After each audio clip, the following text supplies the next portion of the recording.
नमस्कार and welcome to Bharat affairs. US के election campaign के दौरान ट्रंप ने ये बातें बार बार कही थी कि अगर ट्रंप प्रेसिडेंट बनते हैं तो ट्रंप रशिया यूक्रेन वॉर एक दिन में खत्म कर सकते हैं। आप यहाँ पर देख पाएंगे Trump says he can and Russia Ukraine war in 1 days. और इसको लेकर जब ट्रंप 20 जनवरी 2025 को व्हाइट हाउस एंटर करेंगे, इसके पहले ट्रंप ने पुतिन को कॉल लगाया और इन्होंने यहाँ पर पुतिन से ये कहा, ये अर्ज की कि रशिया यूक्रेन वॉर को यहाँ पर एस्केलेट और आगे ना करे। जो वॉशिंगटन पोस्ट में जो रिपोर्ट सामने निकल के आ रही है उसके आधार पर ये आर्टिकल पब्लिश किए गए हैं। इवन कि दुनिया भर के आर्टिकल्स आज के टाइम में ये कह रहे हैं कि ट्रंप ने पुतिन से बात की, रशिया यूक्रेन वो जो वॉर है जिसे कहा जा रहा था कि एक दिन में खत्म कर देंगे, इसको लेकर जो शुरुआत है अब कर दी गई है। क्योंकि रशिया यूक्रेन जो वॉर है ना, ये लगभग अब 3 साल कंप्लीट हो जाएंगे नेक्स्ट 2025 में फरवरी महीने में। और ट्रंप और पुतिन के बीच में जो कॉन्वर्सेशन हुई है, इनमें से यहाँ पर यह कहा गया है, ट्रंप ने पुतिन को ये रिमाइंड करवाया है कि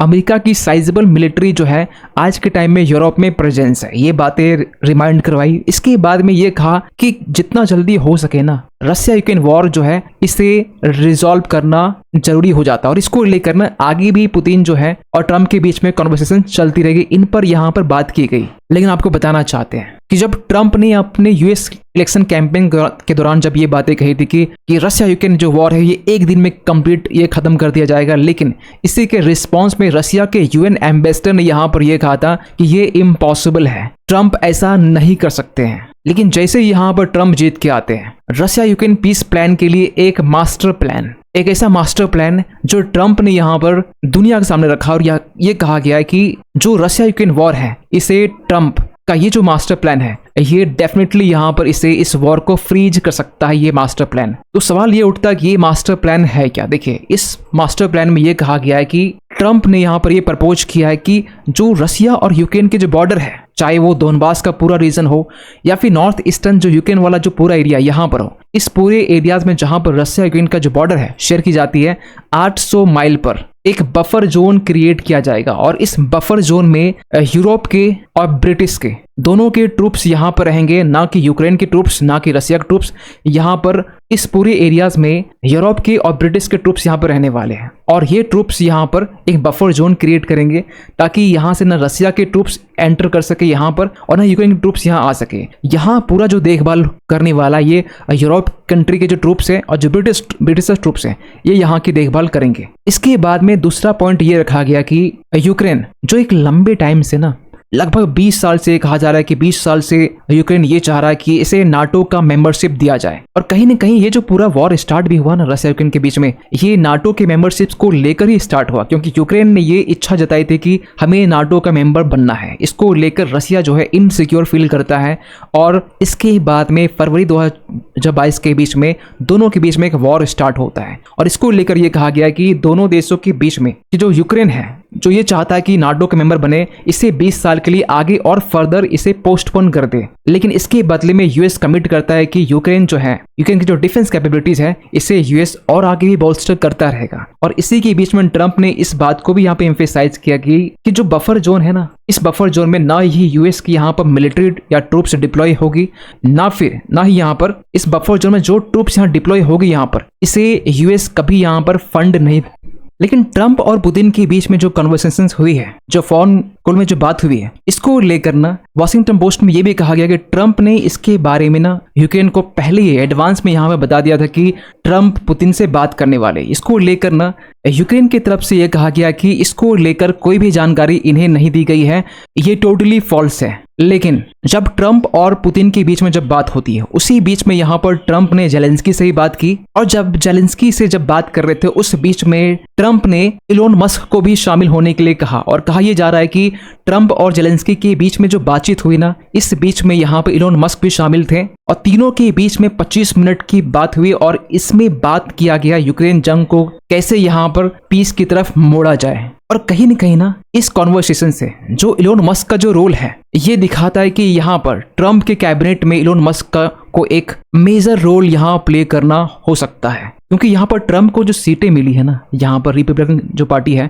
312 सीटें जो अपडेट होकर यहाँ कहा जा रहा है, वहीं डेमोक्रेटिक पार्टी के जो कमला हैरिस है 226 सीटें प्राप्त हुई है। हाउस ऑफ रिप्रेजेंटेटिव में यहाँ पर देखा जाए तो 213 सीटें ट्रम्प के पास में, 202 इनके पास में, और बहुमत के लिए चाहिए 218 सीटें, तो यहाँ पर 5 कम है। लेकिन जो सीनेट है, जिसे हम राज्यसभा कहते हैं इंडिया के रेस्पेक्ट में, यहाँ पर इन्हें कुल बहुमत मिली है 52 सीटें, जो बहुमत से एक ज्यादा है। खैर, आपको बताना चाहते हैं कि ट्रम्प और ट्रम्प की जो अलाइज है ये यूक्रेन पर ये बातें कह रहे हैं कि यूक्रेन को यहाँ पर फोकस करना चाहिए पीस को लेकर, ना कि यहाँ पर जो टेरिटरी यहाँ पर यूक्रेन ने रशिया के हाथों खो दिए हैं इन पर फोकस ना करके यहाँ पर फोकस करनी चाहिए पीस को लेकर। और अब क्योंकि यहाँ पर जो बाइडेन है 20 जनवरी तक या मेरे ख्याल 19 जनवरी तक यहाँ पर ये प्रेसिडेंट फिलहाल तो है अभी, और इस बीच में ना, इस लगभग 2 महीने के कार्यकाल में ना, बाइडेन की जो टीम है ये कह रहे कि यूक्रेन को जितनी मदद मिलनी चाहिए ना, और इस बीच में यहाँ पर यूक्रेन को सपोर्ट देंगे। इवन की जो $6 बिलियन की जो बात की जा रही कि जो यूक्रेन को दिया जाएगा रशिया के अगेंस्ट फाइट करने के लिए,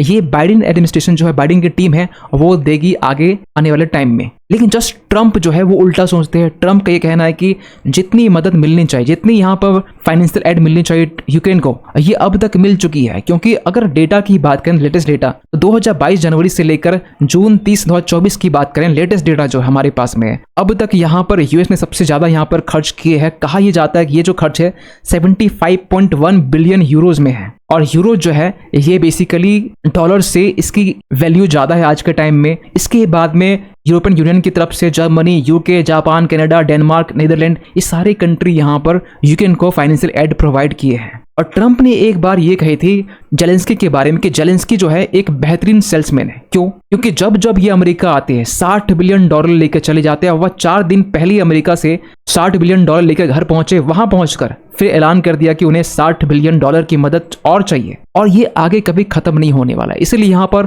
ट्रम्प ने बार बार ये एम्फेसाइज किया है कि अब जितनी ऐड मिलनी चाहिए ना वो मिल चुकी है यूक्रेन को, इसके आगे और ऐड नहीं मिलनी चाहिए। इसके पहले भी नाटो के लेकर भी जो पिछले इलेक्शन से इसको लेकर कमेंट दे चुके हैं कि नाटो की रेलेवेंस अब नहीं है, क्योंकि नाटो में हमेशा से ये होता रहा है कि जो यूएस के ट्रूप्स है इसमें ज्यादा कंट्रीब्यूट करते हैं, ज्यादा फंड इसमें प्रोवाइड करते हैं, लेकिन बाकी जो नाटो के जो मेंबर है ये यूएस के कंपैरिजन में कम ट्रूप्स और कम फंड प्रोवाइड करते हैं। खैर, आपको यही बता दें कि रशिया यूक्रेन वॉर के पीस के बारे में बात की जा रही है, और उसी बीच में यहाँ पर यह भी अपडेट निकल के आती है कि रशिया यूक्रेन वॉर के बीच में बिगेस्ट ड्रोन अटैक यहाँ पर किया गया है, जिसमें से रशिया ने यूक्रेन के ऊपर 145 ड्रोन अटैक किए हैं, जो अब तक का सबसे बड़ा ड्रोन अटैक माना जा रहा है। उसी बीच में यहाँ पर जेलेंस्की की तरफ से यह भी कंफर्म किया गया कि जो नॉर्थ कोरिया के जो ट्रूप्स है ना, जो पिछले महीने ये भी बातें निकल के आ रही थी, उस पर हमने एक वीडियो बनाया था कि 10,000 जो नॉर्थ कोरिया के जो ट्रूप्स हैं ये रशिया यूक्रेन जो बॉर्डर है ना इनके आसपास देखा गया है। और आज के टाइम में जेलेंस्की ये कह रहे कि जो यूक्रेन के जो ट्रूप्स है ना, ये रशियन ट्रूप्स से नहीं, ये नॉर्थ कोरिया के ट्रूप्स से यहाँ पर क्लैशेस देखने को यहाँ पर मिल रहा है। लेकिन सबसे बड़ा सवाल निकलता है कि रशिया यूक्रेन वॉर की पीस प्लान को लेकर जो मास्टर प्लान की बात की जा रही है, ट्रम्प ये कहते हैं 1 दिन में खत्म कर दिया जाए, लेकिन प्रैक्टिकली देखा जाए तो ये क्या पॉसिबल है? नहीं। तो आगे क्या हो सकता है खास इस मास्टर प्लान को लेकर? देखिए, इसके लिए यहाँ पर रिक्वायरमेंट होगी diplomatic leverage and military strategy की, और जिसको लेकर कहा यह जा रहा है कि ट्रम्प ने ये स्टार्ट कर दिया खासकर पुतिन से बात करके यहाँ पर। इसके अलावा जो भी यहाँ पर प्लान की जा रही है ना, 800 माइल के बफर जोन को यहाँ पर क्रिएट किया जाएगा। यहाँ पर एक बैलेंसिंग परसेप्शन बनाने की नीड है यूक्रेन और रशिया के बीच में, नहीं तो ये जो वॉर है ना ये 3 साल से भी ज्यादा आगे खींच सकते हैं। खैर, आपको बता दें कि ट्रम्प के जीतने के बाद में ना इंडिया में आपको पता होना चाहिए कि इंडिया को लेकर ट्रम्प जो है ज्यादातर अच्छे स्टेटमेंट देते आए हैं, कुछ अगर को इग्नोर किया जाए तो। और इसको लेकर रिसेंटली यहाँ पर एस जयशंकर ने यहाँ पर कहा कि ट्रम्प की जीत से ना भारत चिंतित नहीं है, क्योंकि यहाँ पर पीएम मोदी का जो रिलेशन है ना, चाहे ओबामा की बात करें, चाहे बाइडेन की बात करें, चाहे डोनाल्ड ट्रम्प की बात करें, व्यक्तिगत संबंध अच्छे हैं और इनसे भारत को अब तक मदद मिलती रही है, और आगे भी ट्रम्प के जो प्रशासन से यहाँ पर इंडिया के जो रिलेशन है आगे भी अच्छे रहेंगे। खैर, आप क्या सोचते हैं पूरी इस अपडेट को लेकर? कमेंट कीजिएगा। और जाते जाते एक क्वेश्चन आप सभी के लिए, हाल ही में यहाँ पे एक tri services military exercise conduct किया गया, कहां पर? तो इंडिया के ईस्टर्न सेक्टर में। आपको बताना यह है कि इस ट्राई सर्विस मिलिट्री एक्सरसाइज का नाम क्या है? आपके पास में ऑप्शन है अग्निपथ, वायु शक्ति, पूर्वी प्रहार या फिर युद्ध अभ्यास। सही आंसर कीजिएगा कमेंट सेक्शन पे। मिलते हैं किसी अगले वीडियो में, तब तक के लिए थैंक यू सो मच।